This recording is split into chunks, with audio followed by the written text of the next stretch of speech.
14 ka high schools ang nadugang sa Quezon, Bukidnon, sulod sa administrasyon ni Mayor Puling Lorenzo.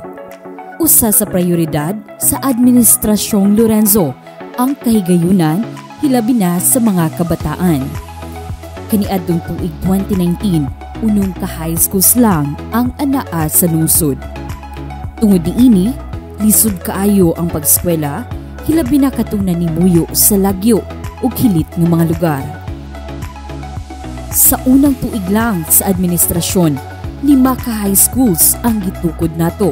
Sa Kamot, Kipulot, Paitan, Magsaysay, ug Santa Cruz.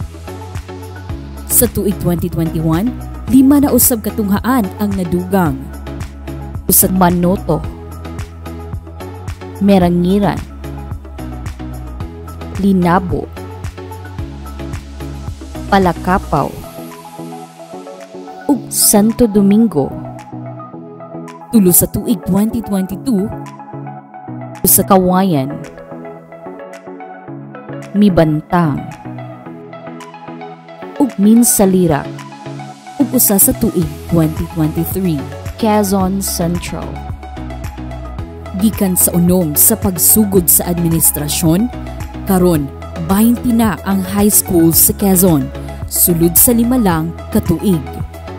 Kini atong gibuhat aron mahatagan og kahigayunan ang mga kabataan sa Quezon, alang sa ilang competitive advantage ug sa ilang pag-asenso sa ilang umaabot puhon.